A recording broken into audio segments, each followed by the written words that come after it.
So this is my office in the UK, and it's a terrible day. I normally spend the weekends in the UK.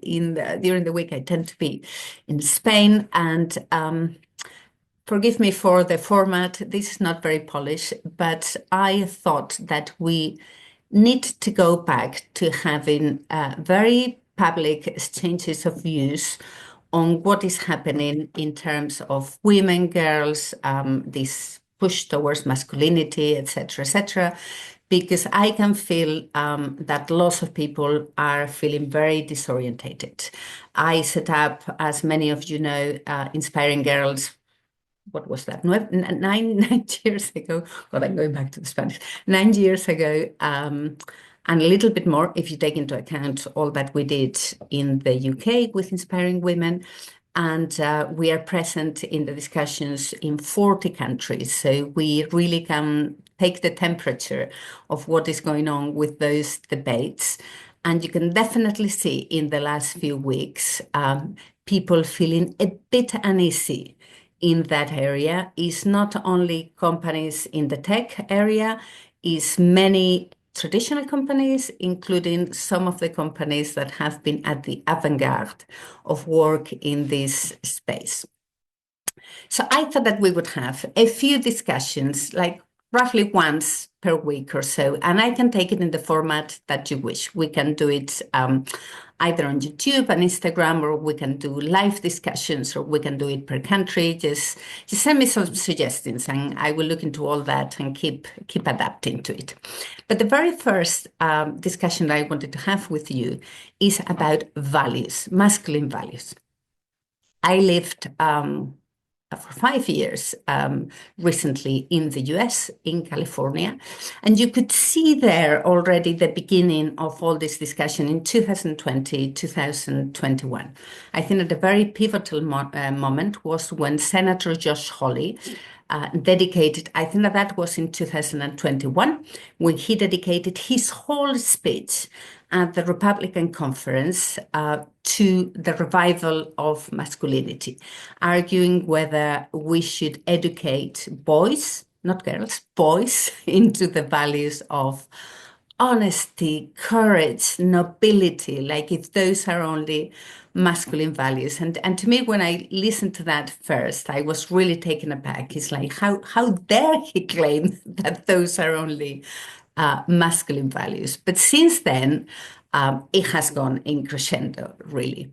And the latest iteration of that discussion has been the comments during the last week and a half, as to whether aggression is a value and whether it could be a universal value or it is only a masculine value. And I'm the mother of 3 boys.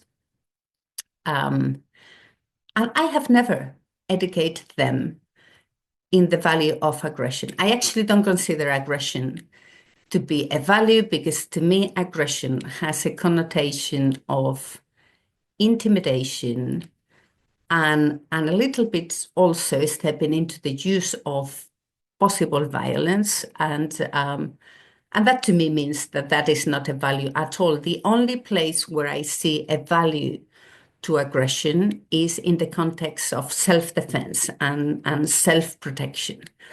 But I think that one of the big issues with aggression is how differently it is perceived in the context of men and in the context of women.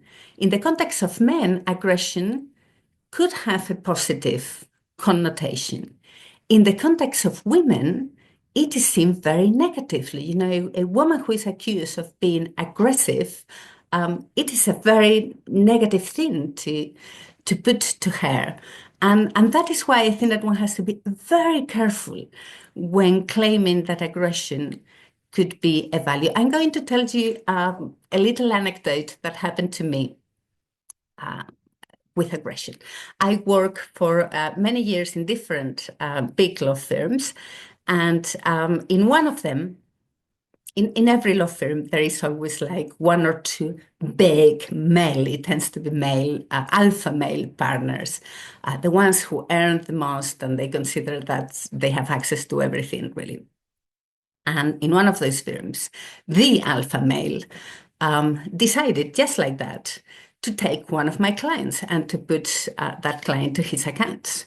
And I was like, wait a moment, this is totally out of order. So I went to talk to him and I said, how dare you do this? This is just not right. I'm coming here so that you reconsider. And if you don't reconsider, I will activate the normal procedure, which is to take this to the management committee so that they take a decision. And he still claimed that it was his client and he has the right to that just because of a little bit of work that he had done for that client.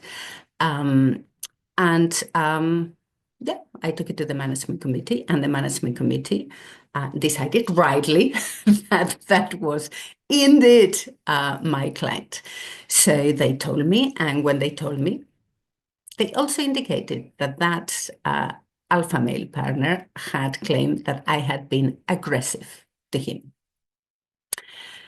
So I went back to him and I said, listen, this has been the right procedure, no grievances. I hope that we can continue working well with each other. But I wanted to raise with you the fact that I have been told you complained that I had been aggressive, because if there is something that I really pride myself on is the fact that I'm always courteous and I never, ever lose the manners in the workplace. And he said, yeah, you have been aggressive. It's like, really? But when have I been aggressive to you? What have you thought that it was aggressive? And he said, and this is very telling, you have been aggressive because you disagreed with me. So I think that that tells you all about how aggression is seen in a very different context when it is applied to men and when it is applied to women. So I leave you with that. Send me your comments. Next discussion I want to have with you is about role models for young men. Who are the role models for young men? In Inspiring Girls, we do a lot of work on women role models for girls. Who are the men that the young boys, the men are looking up to, as the young men in your life, as your sons, your nephews, their friends? Perhaps you are a young man and you're watching this. Just tell us, who are your role models so that we can really see what are the values and the qualities that you are all praising.